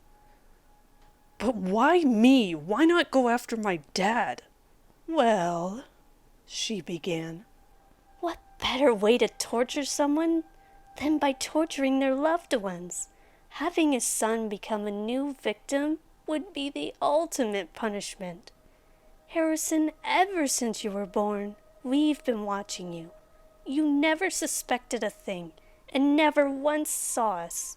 Well, except for once. When? I asked. When you discovered this job, she answered. My mind immediately flashed back to the day I discovered that help wanted ad at the coffee shop. When I walked out, I noticed a blonde woman staring at me. I never considered it important, but now... You witch! I said angrily. I knew you had flunked out of school, and you were currently stuck at your folks' place. I also knew you'd like to view that wall to see if there were any appealing jobs on there. Well, I made an ad, waited until you noticed it, and to my utter joy, watched you take it down and bring it home. When you saw me, I got a little nervous, but you walked off without batting an eye. I quickly made it back to the camp and waited for your phone call. When you called, I was so excited that I completely forgot to ask you for your name to confirm that it was you. Thank goodness you remembered for me, and when you said your name, I accidentally hit my desk in excitement. I wasn't even scared anymore. I was seething with rage. I couldn't believe that this was so meticulously planned out. It seemed so staged, yet I knew it wasn't. I didn't say a word, as Amy continued. And so we've come full circle. Soon not only will you die, but we will also live in a peaceful world that we've all wanted for so long. It is unfortunate that your dad won't be here to watch us finally avenge all of our fallen brothers and sisters. But he'll probably find out eventually. Not even 3 seconds after she said that, the doors of the chapel opened and 2 large men came in dragging somebody behind them. Hey, Amy, we found this guy snooping outside, one of them said. You won't believe who it is. They threw the man forward, and a grim but recognizable face became visible to me. Dad, I yelled, what the hell are you doing here? Well, I'll be damned, Julio said. If it isn't Ferris Kurt himself, Amy said, as if she was finishing Julio's sentence. That's not my name anymore, my dad said. Right, because Curtis Tracy is such a better name, Amy said with sarcasm. I am so glad that I get to see you again. I've missed you so much. I don't give a crap about you, my dad said. Leaving this lunatic society was the best decision I've ever made. Why the hell did you come here? I yelled at him. I'm sorry, Harrison, he said. Don't give me that ball, I yelled. You knew full well what I was walking into, and you let me go so that you would be left alone. I know, and I'm sorry, he said. You will probably never forgive me, but that's why I'm here. He then turned to Amy and began speaking to her. Amy, you have wanted me dead for so long. If you want to kill me, now's your chance. Just perform the ritual on me, and you guys can finally have world peace. Please, just leave my son alone. I looked at Amy, who was quiet for about 10 seconds before she made a decision. You know what? I think that's a great idea, she said. Julio and Carson, who I hadn't noticed until then, had morphed back into himself, just stared at her in disbelief. I tensed up, knowing what was about to happen. Amy walked up to my dad. He closed his eyes and bowed his head. You ready to die? she asked. Yes, my dad said quietly. Wait, don't you need the Bible to perform the ritual? Carson asked. Oh, we are not performing the ritual on Ferris, she said. Before anyone could react, she pulled out a knife and stabbed my dad in the neck. Dad! I screamed. My dad grabbed his neck and collapsed on the floor. Oh, Ferris, you little fool, she said. You really think I was going to let it be that easy? You witch! I screamed at her. I'm surprised you care, she said to me without a single ounce of emotion in her voice. He did let you come here. He's still my father, I said, the tears rushing down my face. My dad wasn't moving anymore, his body now lying in a pool of his own blood. I knew he was dead. All right, well, now that we got that over with, can we please continue? Carson asked. Yeah, Amy said, her smile returning. Let's get started. What if you guys fail? I asked them, all the while still crying. Horace told me that if you mess up this ritual when he's already conjured, then he will disappear. What are you gonna do? Keep trying until I'm dead? That's the plan, Amy said. Besides, I'm absolutely positive we have the right sermon, Carson said. All right, let's get started. Carson grabbed a stepladder and walked up it to reach the area I was hung up at. I just want to thank you for what you're about to do for us, Carson said, a small smile forming on his face. Go screw yourself, I said before spitting in his face. I guess your stab wound isn't that serious, huh? We have the best nurses a person could ask for, he said. He then revealed two things from his robe. In one hand was the Bible, in the other, a large carving knife. He opened the book to a page and began to read, and once he finished, he plunged the knife into my gut. I screamed from the pain as he meticulously carved a new wound into my body. I closed my eyes, anticipating my death. This is it, I thought to myself. This is how I die, mercilessly executed by a cult. I thought my body would begin to morph into Horus or something, but about 20 seconds passed and nothing happened. I opened my eyes and Carson was just staring at me, a terrified look on his face. What happened? Julio asked. I messed up, Carson said quietly. What? Amy yelled.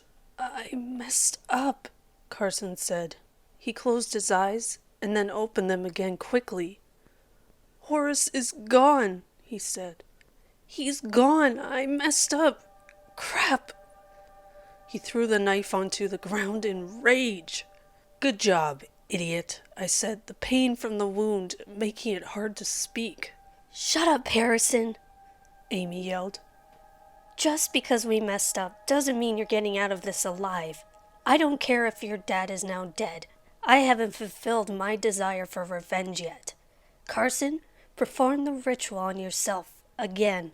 Carson grabbed the knife and began saying the sermon. But while Carson was conjuring Horace again, an idea popped into my head.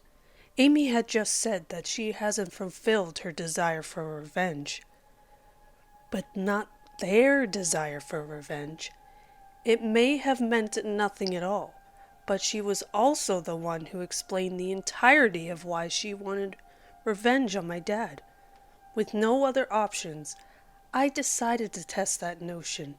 It was a long shot, but I hoped it would work. I like how you seem to be the only person who wants revenge. I spoke as loud as I could. Everyone has been waiting years to obtain world peace, and instead of killing the one who is currently possessed by Horus, you want to make them wait even more just because you want me to be the sacrifice. I don't care, she said. Most of them don't even want revenge. They just want to have world peace.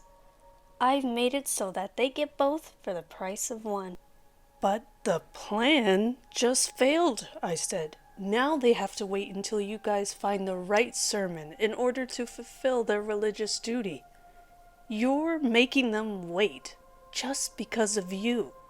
That's been the plan all along, she yelled at me. I promised myself that I wouldn't stop until Ferris paid the price for what he did to me and my friends. My dad just did pay the price, I screamed, my stomach hurting more from me projecting my voice. But now you don't even seem to care about the mission anymore. You just want to fill your need for vengeance. But it will never be satisfied. You're punishing these guys just as much as you are punishing me. I don't care, she screamed back. I will never be satisfied until you are dead. I don't care what everyone else wants. I don't care about world peace. I don't care about my religious duty.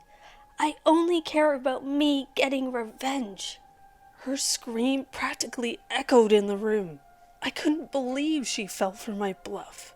Because of me, she just admitted that she only cared about revenge. You could hear a pin drop in the chapel. Everyone except Julio and Carson was stunned by what Amy just said. Despite the predicament I was still stuck in, combined with the pain in my gut, I smiled widely.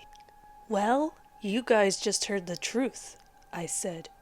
She doesn't care about what you guys want or seek. She just cares about herself. How selfish of her. Well, I'll tell you this. They haven't figured out the right sermon yet. And even if I died before they discovered it, and Amy's true desire would be satisfied, you guys would have to wait until someone else was captured and tortured just to get world peace. Unless, of course, you just kill the person who already has horrors possessed inside of them right now.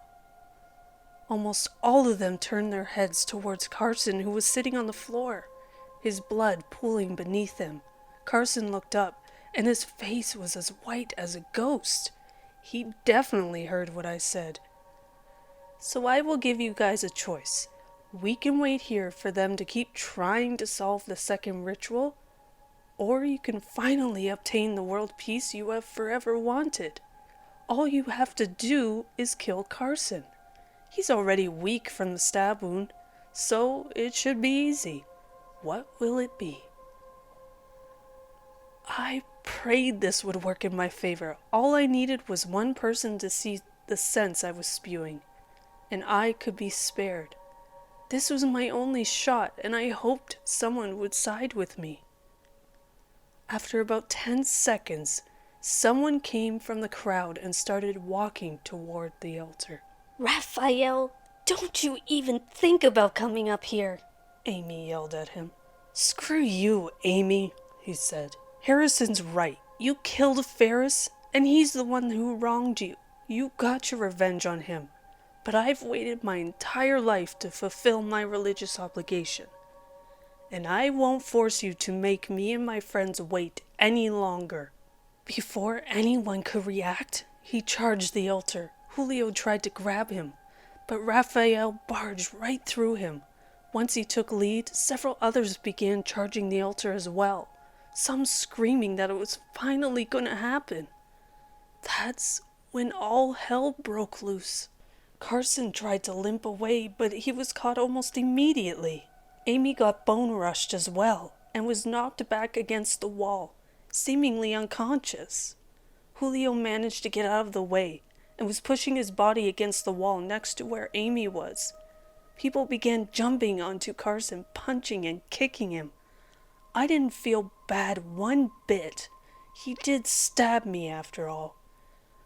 I then felt my board begin to move, and before I knew it, I began falling back to earth. I hit the floor hard, the impact momentarily dazing me.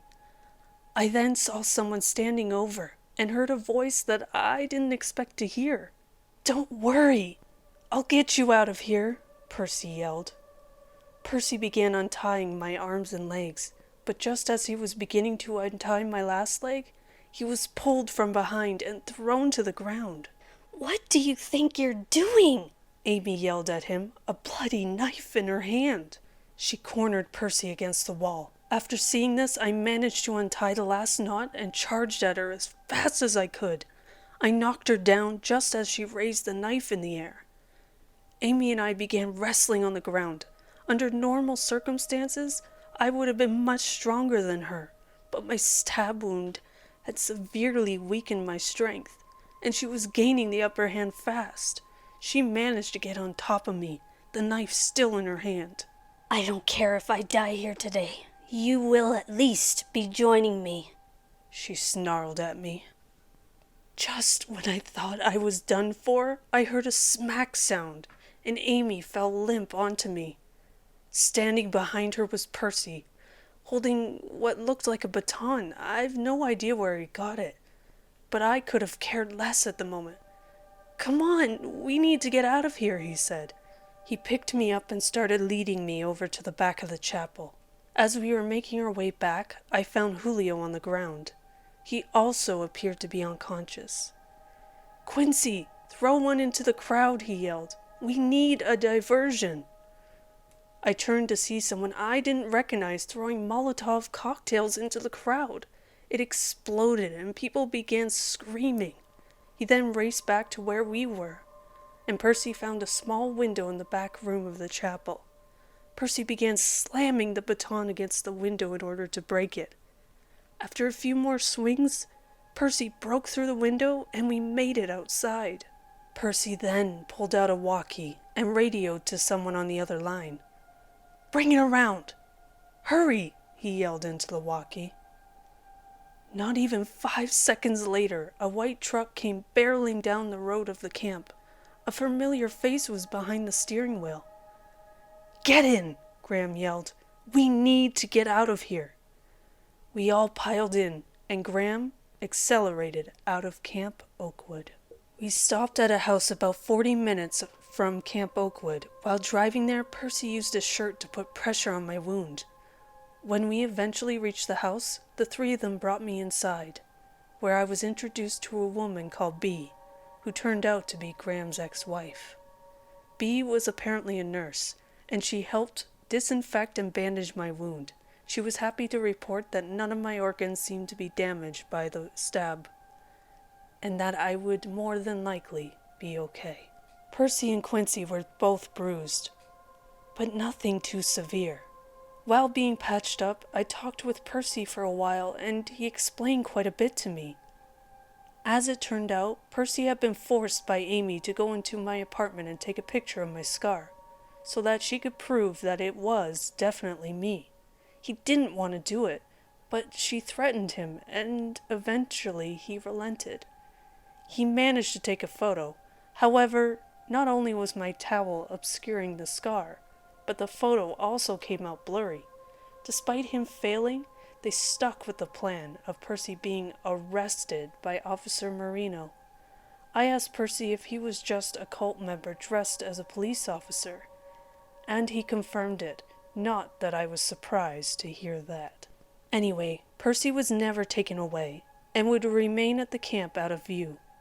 Well, that was the plan until Carson successfully conjured Horus, and Amy had to hasten her plans. When they met around the campfire the night I escaped, it was so that Amy could explain what would be happening.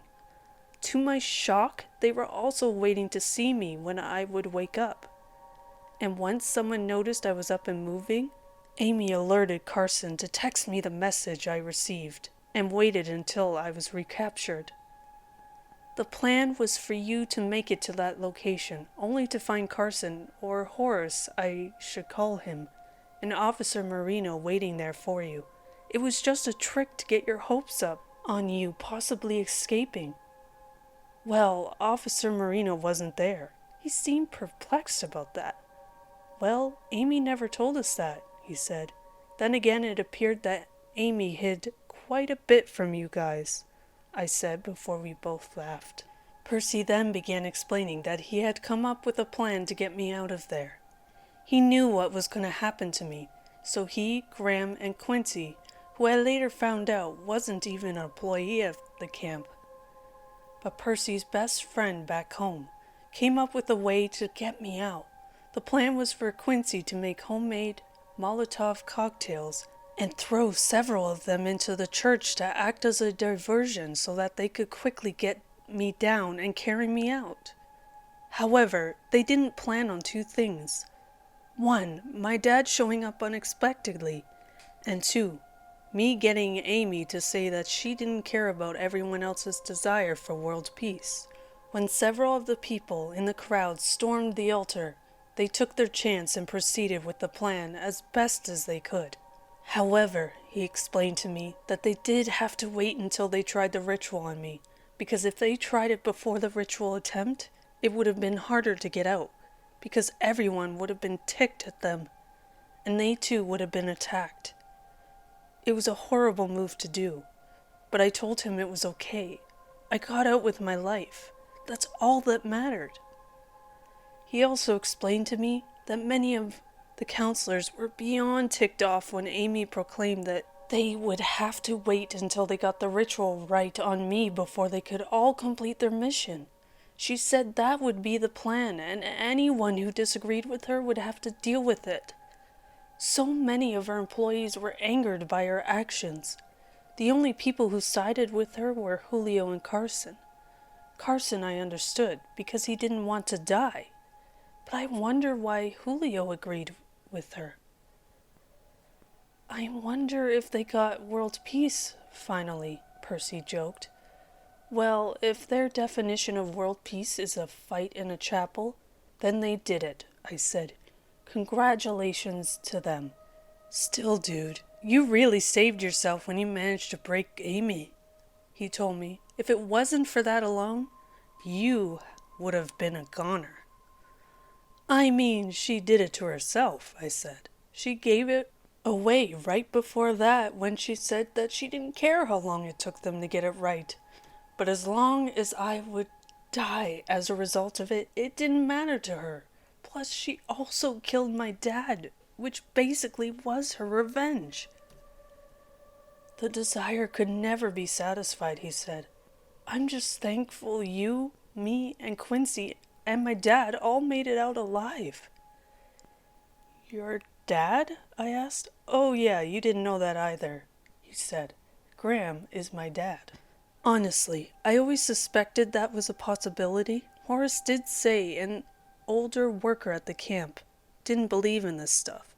And the worker also had a son who apparently didn't either. After thinking it over a little bit, I actually suspected Percy and Graham were related, especially considering how concerned Graham was for Percy's safety when Amy planned to talk to Percy about why he broke into my apartment. I ended up resting for the night, and the next day Graham gave me the keys to the truck and told me to get out of town. I asked him what he, Percy, Quincy, and Bea would do. He said not to worry about them. I didn't know if I could trust them at this point, but I had no other options. Just as I started the car, I asked Graham and Percy why they would work at a summer camp when they knew it was run by a cult. They just looked at each other, and Graham replied, "We're free now. It doesn't matter anymore." I wanted to ask them what that meant, but I decided to just get out of there. I drove off the property and away from the city, promising myself to never return. Once I got out of the city, I ditched the truck and went into hiding. That is where I am now. I have already changed my appearance, and I'm currently in the process of changing my name. I ended up reading in the news that about 20 people died in the chapel, and many others were injured and or arrested. I don't know how the police found out, but they did. A list of the people who died was published as well. I saw Julio, Carson, Raphael, and my dad on the list. One name I didn't see, though, was Amy. That means she's still alive and possibly looking for me. Even though I have since escaped and trying to move on with my life, I still have so many unanswered questions about what happened. My biggest question is this: why did my dad let me go? I mean, I just don't get it. Why would he let me go when he knew who was there and that they were dangerous people? I just can't understand why. But then he came back and tried to sacrifice himself so that I could possibly live. He died trying to save me in a way. Regarding his death, I feel, well, in the middle. I'm devastated that my dad is dead, but I'm still angry at him for letting me walk into a trap that should have killed me. And I also don't understand my mom. She must have known about my dad's previous life. Yet she also let me go. She even said I've dealt with it before. I don't even know what she meant, but my only logical conclusion was that she was referring to when Amy stabbed me in childhood. I don't know, and I don't plan on trying to find out soon. Ever since I escaped, I haven't contacted anyone in my family. I can't trust them anymore. My mom must be heartbroken that she practically lost both her husband and son. Maybe one day I'll reach out to her, but right now, I just can't. Another problem is that I don't understand why Carson, disguised as Horace, gave me all that information, and then let me try to escape. Percy told me that wasn't part of the plan, so Carson must have had something else in mind. I don't know what, but if the end goal was for me to get captured, then I guess it doesn't matter now. Also, I did never get the answer as to why Graham and Percy would work at the camp. All they said was that they were free now. I guess they must have been held captive or something, but they never told me, even when Percy and I had talked just before I left to go into hiding. And lastly, though it isn't that important, what happened to the campers? I didn't see a single kid in the crowd while I was tied up. Honestly, I don't care enough to want to know the answer to that question. But it was just another mystery to this whole saga. I am just so frustrated that I will never get these answers. I haven't spoken to Graham or Percy or anyone involved since I've escaped, and I plan on keeping it that way. I just can't risk it. This happened a while ago, and I've never been able to get full closure on all of this. However, typing it here has really helped me. I will say that I have read the comments you guys have been sending me. First off, thank you guys for y'all's concern for my well-being. I appreciate it greatly.